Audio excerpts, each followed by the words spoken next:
નમસ્કાર. શું સતીના સતીત્વની પરીક્ષા થઈ શકે? આ કોશિશ આપણા ત્રિદેવે કરી હતી. આવો પરિણામ શું આવ્યું જાણીએ આજના એપિસોડમાં.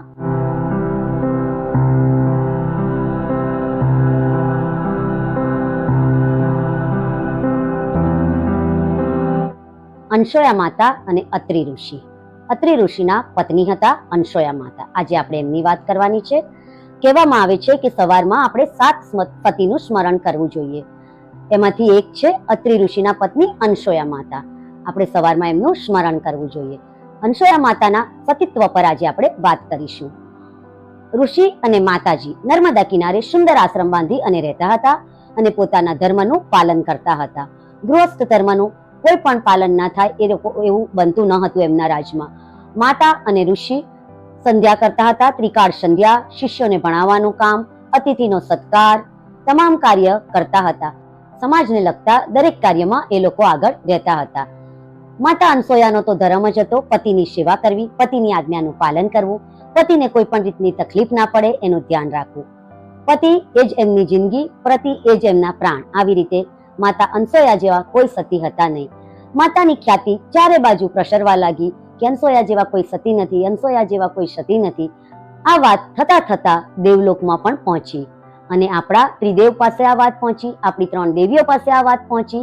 અને સ્ત્રી સહજ સ્વભાવ પ્રમાણે 3 દેવીઓને જિજ્ઞાસા થઈ કે આવા તો કયા સતી છે કે જેમની વાત આપણા સુધી દેવલોક સુધી આવી ગઈ. એટલે માતાજીએ 3 દેવને કીધું કે તમે જાઓ અને માતા અનસૂયાની પરીક્ષા કરો કે એમનું સતીત્વ કેવું છે. ત્રિદેવે ઘણા સમજાવ્યા પોતપોતાની પત્નીને, પણ કહ્યું છે ને કે સામાન્ય સ્ત્રી હોય કે દેવ પત્ની હોય, સ્ત્રી સહજ સ્વભાવ, સ્ત્રી હઠ. 3 દેવી માન્યા નહીં અને 3 દેવ નીચે પૃથ્વીલોક પર આવ્યા. જ્યાં ઋષિનો આશ્રમ હતો ત્યાં આવ્યા. તે લોકો વેશ બદલીને આવ્યા અને આશ્રમે જઈ અને એમને માતા અનસૂયાને કહ્યું, માતા ભિક્ષાન દેહી.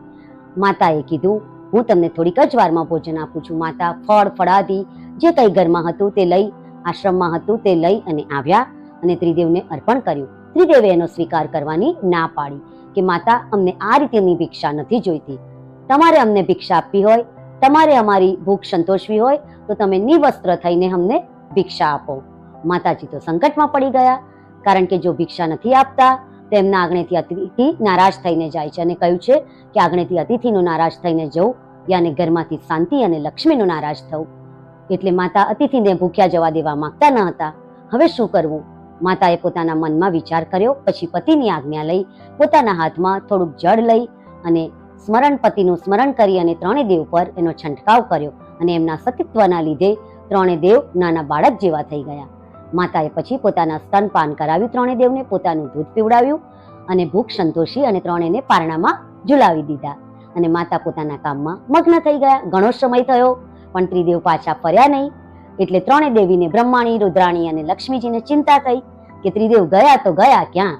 એટલે 3 દેવી અત્રિ ઋષિના આશ્રમમાં આવીને એમને જોયું તો માતા અનસૂયા તો તપમાં બેઠા હતા, ક્યાંય ત્રિદેવ દેખાયા નહીં એમને.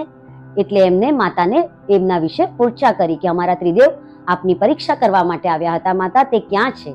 માતાએ કીધું, ત્રિદેવ તો અહીંયા નથી, પણ હા પારણામાં 3 બાળકો સૂવે છે, જોઈ લો, એ તમારા પતિ તો નથી ને.